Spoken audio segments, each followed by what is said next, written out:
Tigress interrupts Forest Ranger's funeral. What she places on the coffin leaves everyone in tears. The sudden silence that fell over the mourners was deafening.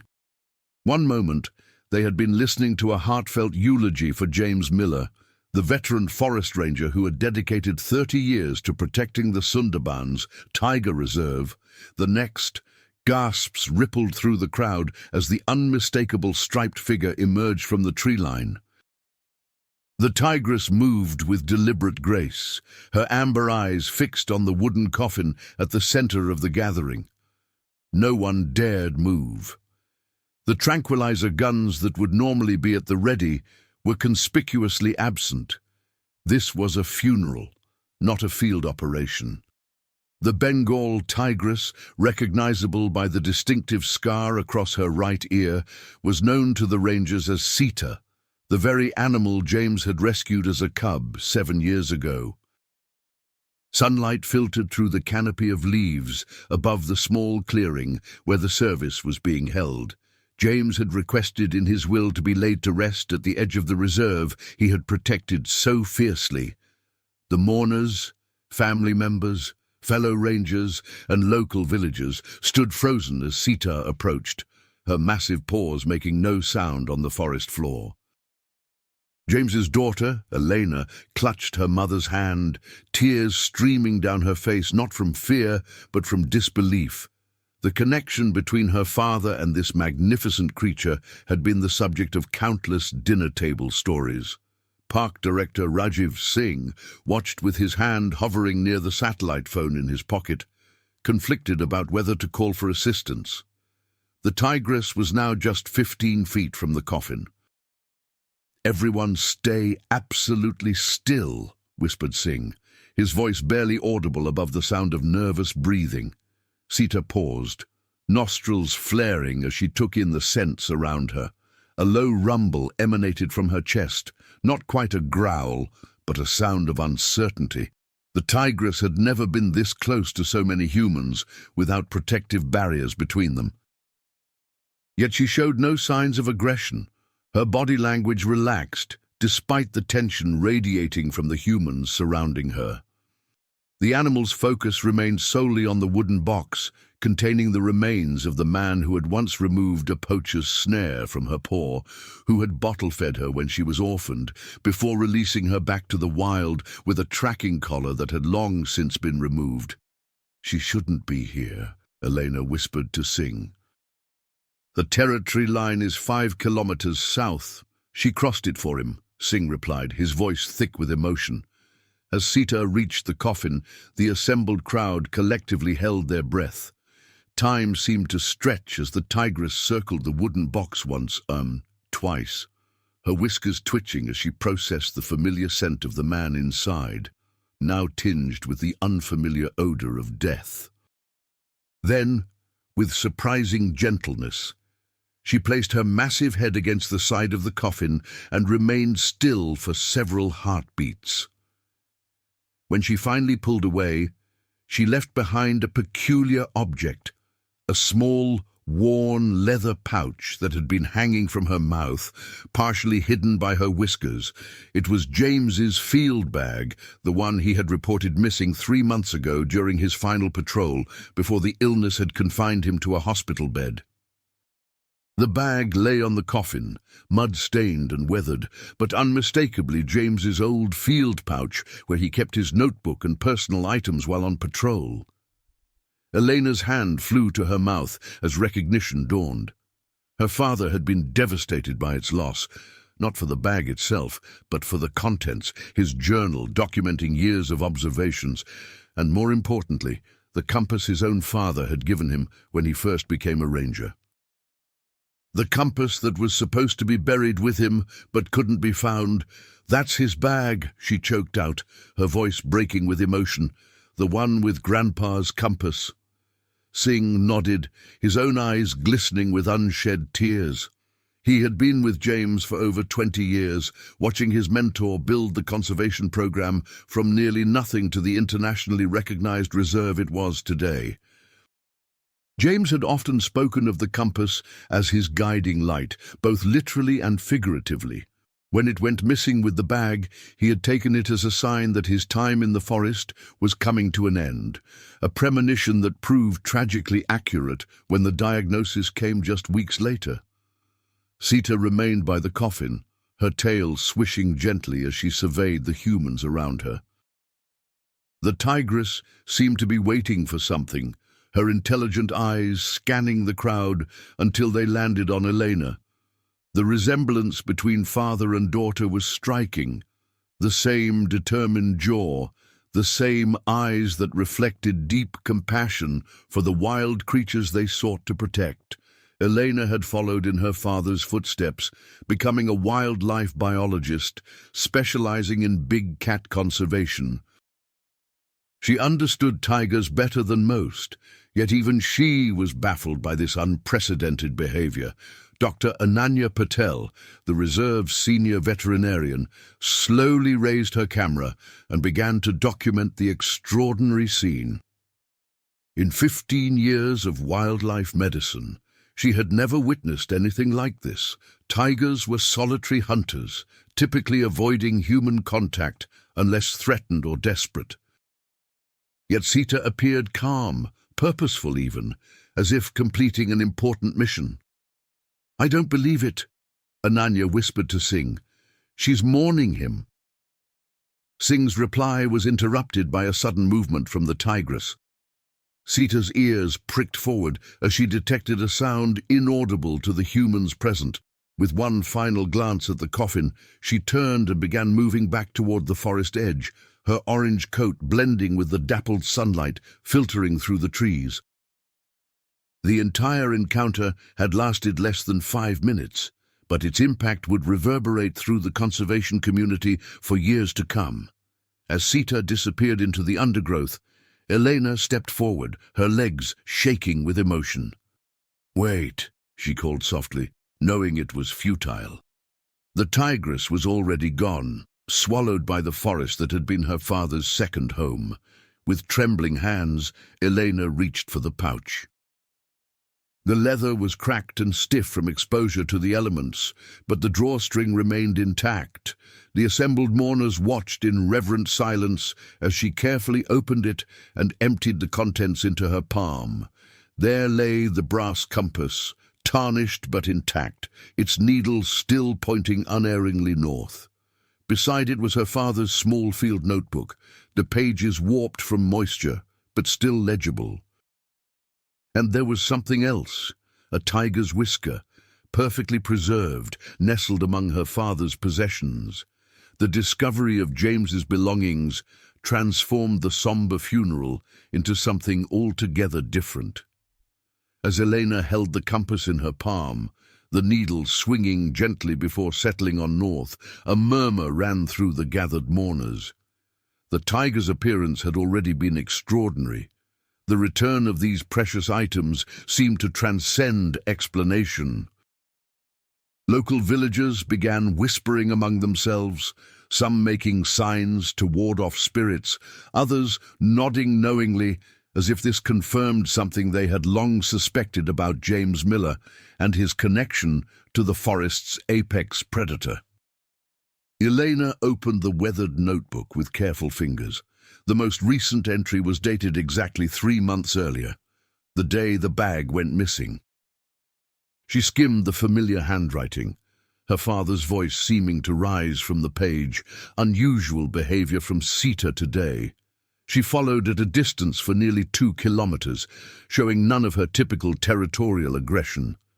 Perhaps the familiarity of my scent after all these years. Remarkable how she maintains her distance, precisely far enough to observe but not threaten.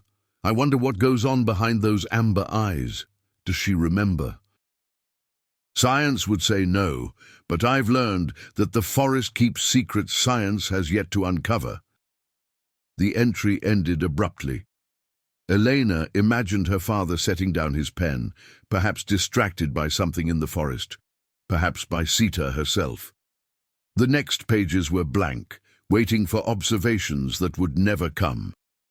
She closed the book gently and returned it to the pouch, along with the compass and the tiger whisker. These items would not be buried today. They represented something that should remain among the living, a connection between species that defied conventional understanding. Dr. Patel approached Elena cautiously, her camera still in hand. "I've captured everything," she said softly. "This is unprecedented behavior. The scientific community will want documentation." Elena nodded, understanding the significance from both a personal and scientific perspective. "My father always said Sita was different, that she remembered him, even years after her release. Everyone thought it was just a ranger's tall tale." "Not anymore," replied Dr. Patel. "I've studied tiger behavior for 20 years, and I've never seen anything like this. They don't collect objects. They don't return things. They certainly don't approach human gatherings voluntarily." Singh joined them, his expression thoughtful. "Perhaps we understand less than we think," he said. "James always told me there was more to these creatures than our research has uncovered. Maybe this is his final lesson to us all." The funeral resumed after Sita's departure, but the atmosphere had fundamentally changed. The eulogies that followed spoke not just of James's dedication to conservation, but of his unique bond with the creatures he protected. Village elders who had once been skeptical of the reserve shared stories of how James had changed their minds about the importance of protecting the tigers. Fellow rangers recounted his uncanny ability to track tigers that eluded everyone else, almost as if he could think like them. As the service concluded and James's coffin was lowered into the earth, Elena noticed movement at the forest's edge. For just a moment, she glimpsed amber eyes watching from the shadows, Sita observing the completion of the ritual from a respectful distance. Elena raised her hand in a small gesture of acknowledgement. The eyes blinked once, then vanished. The weeks following James Miller's funeral saw an unprecedented interest in the Sundarbans Tiger Reserve. Dr. Patel's photographs and video of Sita's appearance spread rapidly through scientific circles before finding their way to mainstream media. Experts debated the significance of the behavior. Some dismissed it as coincidence, suggesting the tiger had simply been returning to familiar territory and happened upon the gathering. Others proposed more complex explanations involving scent memory and conditioned responses. A few were willing to consider that the interaction represented something more profound about animal cognition that science had yet to fully understand. For Elena, the theories mattered less than the reality she had witnessed. She had taken a leave of absence from her research position in Delhi to help Singh manage the sudden influx of attention. Together they fielded calls from journalists, documentary filmmakers, and scientists, all eager to visit the reserve and learn more about James and Sita. They accepted some requests and gently declined others, protective of both the reserve's ecosystem and her father's legacy. "He would have hated all this fuss," Elena said one evening, as she and Singh sat on the veranda of the main ranger station, watching the sunset paint the forest canopy in gold. But he would have loved how it's bringing attention to the conservation work," Singh nodded, taking a sip of his tea. "The funding offers are pouring in. We could expand the buffer zone, hire more rangers, improve the anti-poaching measures. All the things your father fought for over the years. And Sita, has there been any sign of her?" "The tracking team spotted her 2 days ago, back in her usual territory, healthy, hunting successfully. No unusual behavior. It's as if she completed what she needed to do and returned to being just a tiger. But they both knew Sita would never be just a tiger again." Whether by coincidence or design, her actions had transformed her into a symbol of the reserve, of conservation efforts worldwide, and of the mysterious connections that could form between species. James had always insisted that the animals they protected were not merely biological machines operating on instinct, but complex beings with individual personalities and capacities that humans were only beginning to comprehend. Sita had made his point more eloquently than any scientific paper could have done. 1 month after the funeral, Elena ventured alone into the forest, following one of her father's favorite patrol routes. She carried his return compass, using it more for comfort than navigation. The department had initially objected to her solitary excursion, citing safety protocols, but Singh had intervened on her behalf. He understood her need for private communion with both her father's memory and the wilderness he had loved. The forest embraced her with familiar sounds and scents, the distant call of hornbills, the earthy perfume of leaf litter decomposing on the forest floor, the occasional sweet fragrance of wild orchids. She hiked for hours, eventually reaching a small clearing her father had often mentioned in his journals, a place where he would sometimes sit quietly and simply observe the forest's rhythms. As Elena settled on a fallen log, the compass balanced on her knee, a sensation prickled at the back of her neck, the feeling of being watched. Slowly, deliberately, she scanned the tree line until she spotted what her instincts had already detected. 50 meters away, partially obscured by bamboo, stood Sita. The tigress made no attempt to hide or approach, maintaining a respectful distance as she observed the daughter of the man who had once saved her life. "Hello, old friend," Elena said softly, knowing her voice wouldn't carry to the tiger, but speaking anyway. "Thank you for what you did. I don't understand how or why, but thank you." For several minutes, they regarded each other across the clearing, woman and tigress, connected by the memory of a man who had bridged their worlds. Then, with characteristic grace, Sita turned and melted back into the forest that was her home. Elena remained in the clearing until sunset, her father's compass in her hand, surrounded by the wilderness he had given his life to protect.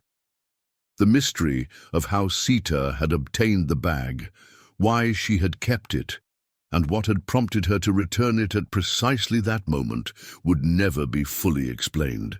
Perhaps that was as it should be. Some connections transcended scientific explanation, existing in that liminal space between human understanding and the ancient wisdom of the natural world. In the gathering twilight, Elena finally rose to begin her journey back to the ranger station. As she walked, she felt an unexpected sense of peace settling over her grief. The forest would continue its timeless cycles. The tigers would hunt and raise their young. The work of protection would go on. And somewhere in this vast wilderness, Sita would live out her days, carrying with her some ineffable memory of the man who had once cradled her as a cub, a connection that had somehow endured beyond all expectation and beyond death itself. As the stars began to appear overhead, Elena whispered a promise to the darkening forest, to her father's memory, and perhaps to Sita herself.